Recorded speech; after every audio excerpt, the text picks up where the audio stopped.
Hello, this is Andrea with the ADS Agency, here to bring you the very best in marketing and branding tips, as well as business tips for those of you who are entrepreneurs or personal branders out there. Welcome. Today we're chatting all about GDPR. What is it? Why do I care? What is all the fuss about? Does it even apply to me here in the US? What is this stuff? And is it really a big deal or what? So, if any of you have been paying any modicum of attention to what's happening on Facebook and otherwise, you've at least heard an announcement. If you have a business page all about GDPR, it's coming out May 25th, just a few days away. And you've also probably noticed it has to do with the European Union, the EU. And so you're probably wondering, why does that have to do with me here in the US? Why do I care? What is it for? Like, why? Why do I care? That's what I would be thinking. That is what I was thinking. Why do we care about that? And so here today, I'm here to quickly break down for you why that's important, why should we care, who should care, and also what does that mean for you now, okay? What does it mean that we should do, and what should we be doing because of it? So first of all, what is GDPR? It's the General Data Protection Regulation.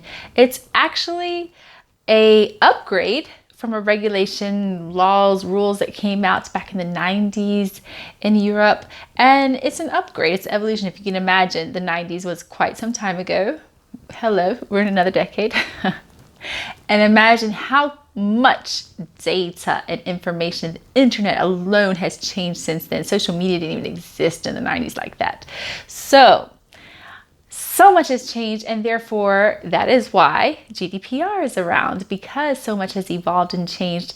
The core essence of it all is the fact that the EU, which is the European Union, consists of 26 countries, wants to protect its citizens, okay?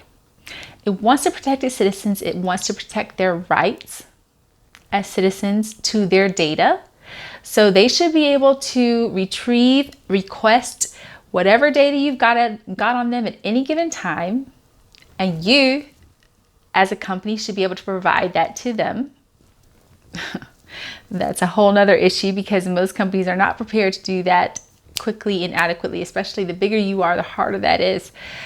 So you should be able to provide any information they want, any information you've got on them at any given time. If one individual requests that, you have to be able to provide that. So all of this is a part of data privacy and data protection.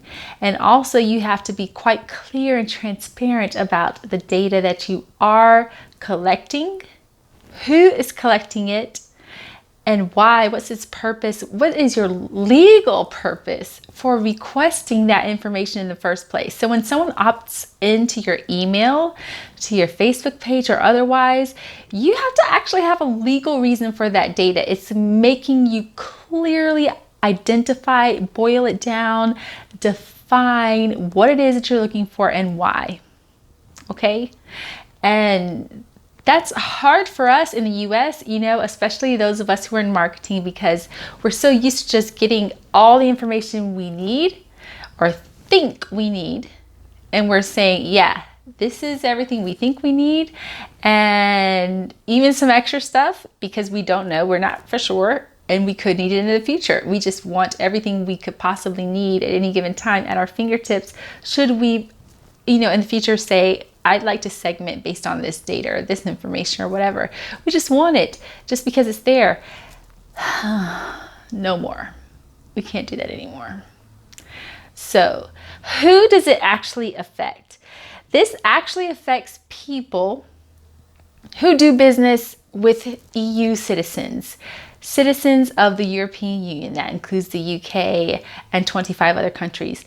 We're not even talking about Brexit at the moment, because as you know, Brexit means the UK extracts itself from the European Union. And what happens then? Well, there's all this talk about perhaps, most likely, the UK will develop its own version of this GDPR, which means you still don't get to escape it. It's all of Europe, essentially all of Europe. If you do any business whatsoever, if you target European citizens for whatever reason, for sales, for, for your videos, whatever, your emails, if you in any way whatsoever target European citizens of the EU, for your business purposes, this applies to you and you need to pay attention, especially global companies. This is so very specific for for those who do business with European companies, because there's big fines, there's huge penalties, of course, and this is bigger than most. So, in the past, you might have got slapped on the hand for a couple, maybe a couple tens of thousands of dollars or euros or pounds. Now, you're talking 20 million euros, roughly equates to maybe $23.7-ish million, or 4% of your global revenue, whichever's higher. So that is something to pay attention to. Sit up and pay attention, because that's money that you are not trying to lose as an organization. How many jobs is that? How many departments' budgets is that? We're not talking about small potatoes here. GDPR is serious, and we need to take it seriously. It's not all bad. At the heart of it, GDPR means think of yourself as a citizen, as a consumer. Take off your marketing hat, take off your business hat. Think of yourself as a consumer. Think of all the data breaches that have happened over the past couple of years, months even. My own alma mater just had one, Clemson University, which honestly I have to applaud them for their relatively quick PR to this date. They were clear, they were transparent, they said exactly what they were going to do to handle that data breach. These are the activities that are going to happen because of it. This is what we recommend that you do. Quick, succinct, clear. Those are the things GDPR wants companies to do, organizations to do. When there is a data breach, and there will be data breaches, I mean, it happens to everyone. Think about it. Equifax has had it. Uber's had it. The city of Atlanta has had it. I mean, you just go on and on and on about the number of organizations that have had to deal with data breaches, and they will keep coming. So, in order to avoid that 20 million euro fine or 4% of global revenue, whichever is higher, it would behoove us all to begin to consider what is it that GDPR is requiring, and how can we as organizations be GDPR compliant? Knowing that even though right now it only affects the EU, because it has global ramifications, think of the number of organizations that are going to have to implement that and create what the EU is doing as a standard for their own organizations, for their own IT departments, their legal departments, and otherwise. Okay? These are the reasons to start paying attention. It does go into effect May 25th. So whether you're seeing this now, just before May 25th, or afterwards, please know that this is an ever ongoing issue. We're going to have to continue to deal with this. And I'm sure many best practices will come up, and people will have their hands slapped by then. If this is in the future, June, July onwards of 2018, 2019 plus, people, I guarantee you, likely will have had their hands slapped by then. It makes you wonder, where is that money going in the EU? I'd really like to know. However, in the meantime, let's talk about compliance. What do we have to do? Okay, so there's a couple things this affects, and we don't have time to discuss all of it today. I'm just trying to give you the high level because there's a lot to wrap your head around here. But one of the most important things it affects for businesses is your email lists. No longer can we just willy-nilly lightly send emails to people. We have to have explicit consent. The GDPR is about explicit consent for everything. For your Facebook custom audiences, for your email lists, explicit consent. It's not blanket consent. You know how you can just sign up for an email newsletter or something, or you sign up for something in order to download something and it signs you up automatically for a million billion emails all at once, that kind of blanket consent is no longer kosher. You can't do that. Okay, can't do that. People have to have the ability to specifically, positively, affirmatively select what they want from you and be able to withdraw that consent at any given time. Ask for information at any given time of whatever data you have on them, explicitly say what they do want, be able to extract, withdraw their consent from whatever they don't want at any given time. Organizations have to be able to do that. There's something interesting you're going to have to know about, which is DPO, that's Data Protection Officers. So there's varying information out there, but at the moment, what I've seen says generally, if you're an organization of 250 employees or higher, you will absolutely need a DPO, a Data Protection Officer, at your disposal. They do not have to be a full-time employee. They at least need to be a contracted individual or organization. And that person is responsible for ensuring your compliance, for helping you to vet your programs. Organizations are going to need to require training of their employees so that they understand what GDPR is, what it means, how do we become compliant with it. Because if you think about it, it's not just marketing involved with this. It's marketing, yes, but it's also IT. Who is the holder of that data in your organization? Largely, it tends to be IT and maybe perhaps a third party. There's also legal involved. I mean, there's a variety of departments in your organization that would be involved with GDPR compliance. So not only do you have to be like proactive in your plans to implement GDPR compliance and training in your organization, you have to be able to document all of that. They are so serious about it. So serious. I can't even begin to talk to you about what I've been learning about GDPR. It's so much. But there's that side of it. And then there's also the reactive side as well. There's proactive planning. But what's your reactive plan when there is a data breach? How do we handle it? Are the communications ready to go? PR, internal communications, and otherwise, who are the people we contact internally about this? GDPR requires within 72 hours, essentially 3 days, not business days, days, hours, period. 72 hours is what your organization has to respond to a data breach. Okay? And there's so much to this, but one other more important thing I thought was interesting about all this GDPR-ness is personal data. What constitutes personal data in the first place? And you would think it's so simple as something like your name, your email, your phone number, your title, blah, blah, blah. Let me tell you, I have been surprised by what's considered personal data. Where is that list? It's literally almost ridiculous. Personal data. Here it is. Name, email, phone number, your ID number, your location data, your IP address, an online identifier,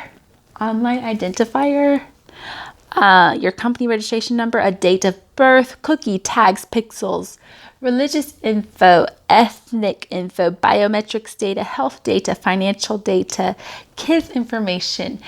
I saw something in my studies of all this to date, and of which is still continuing, it's still ongoing. I am not an expert on this yet. I'm learning as much as I can about it. However, I heard this example of, what happens if you have a cow's ID number. Does that could it potentially constitute personal data? And you would think, no, it's a cow, it's not a human. However, that cow can have a unique identifying number. And if you're a solo farmer and that unique identifier number for that cow can be linked to your farm, all of a sudden that becomes personal data, because now you have data on that personal farmer's farm, their cow, information about that farmer, blah, blah, blah, blah, blah, blah. So all of a sudden it becomes personal data. A photo of an individual can all of a sudden become biometric data, unless it's publicly provided, like a social media profile photo. And it's just, if you're feeling overwhelmed by GDPR, I am a little bit myself. I need guidance on this myself because there's so much to it. Your email list, people might think May 25th is the cutoff, so going forward we have to be compliant. Not so. It's retroactive. So whatever you have in existence, existing data, this also applies to it. And another thing at the crux of all this GDPR-ness is opt-in capability. So people being able to opt in to a service, you have to be able to spell out quite completely, clearly, succinctly, exactly when, how someone opted into a service. Did they opt out of it? When, how, and did they opt back in at some point? I mean, you are the keeper of that information. You have to be able to spit it out at any given time for any individual. It is just crazy. There is a potential for class action lawsuits for all this, and I don't just mean to scare people, but the idea that these kind of requirements are possible, on one hand, is good, because if you put on your consumer hat, you're like, great, yeah, I really should be able to extract that data whenever I want from any organization, as I like, as I choose, as I so desire to extract that information. I should be able to do that. And at the same time, it's also like, as an organization, that's not so easily accomplished. So organizations have to start thinking about, where does this data reside right now? Who can put their hands on it? Who are the data processors, the people who handle our data and process it for us? Are they e-blast providers or whatever? Your CRM system, your customer relationship management system, is a big part of this as well, because that's a holder of data. It's a place that holds information for a lot of your customers and clients. And so all these things have to be taken into consideration. The gist of what I've seen about GDPR so far is that it's so critical and important to know where your information is, to have a plan in place for when data breaches happen, to have a plan in place for proactively protecting and securing data for people. One analogy I love so much, and I promise you I'm wrapping up, but I could talk to you for 2 hours individually about this subject because it's fascinating to me. It's fascinating. So talking about data privacy and data security and all of that, I love this analogy that I saw a lady give. And it's about a house, thinking of GDPR as a home. And the windows of that home represent privacy. The drapes are the protection that a company should provide to those windows. So, a home has curtains and it has literally security. You may have a security system, alarms, the best locks in the world, all these things on your doors to protect, people from breaking into your home. That's security.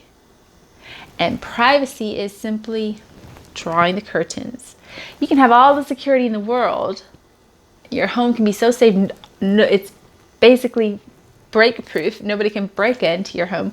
However, you can have all that security, but if the windows are open, you have no privacy. True? And vice versa. You can have the windows shut, But if it's so easy to break into the doors, you have no security. So you can't protect your data. You can't protect this house.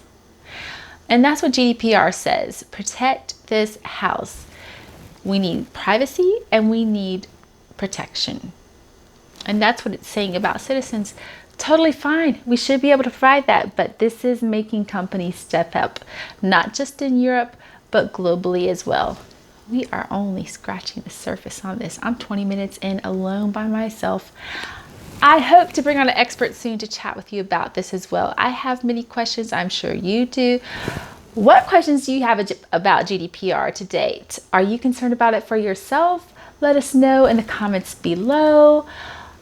I mean, this is an 88-page document. It's probably over 50,000 words to digest, and it has everything to do with marketing and legal and otherwise. So do not be afraid to ask your questions. We are learning about it as well and learning it along with you.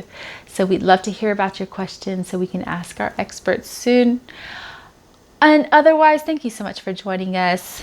Thank you for giving me a moment to breathe, talk this out, because there's so much to deal with GDPR. It just is. It just really is. Do you hear my little English accent coming out? I hope so. And reading about all this, I've all of a sudden reading it in a British tone in my head. So in any case, thank you so much for joining us. And don't forget to subscribe. We would love to have you subscribe to this channel and also to our social media outlets otherwise. So we're on Facebook, LinkedIn, Twitter, and Instagram at The ADS Agency, THEADS, which stands for my initials, Andrea D. Smith, but also it's a double entendre, lovely, lucky double entendre for ads like advertising. The ADS Agency. Find us anywhere on social media like that. You can also subscribe to our iTunes channel. So happy to be trying out that podcast. And shout out to the Entrepreneur Podcast Network for interviewing us recently. That was so fun. Really appreciate that. That was super awesome, amazing. So that's it for today. Thanks so much for joining us. So glad to have you. Again, let us know your questions, comments, concerns, all of that below. We are not the experts. However, we are seeking the answers as well. And I'm sure between our networks together, we can get the answers and figure this out together. All right. Thanks so much. We appreciate you being here. Cheers and have a great week.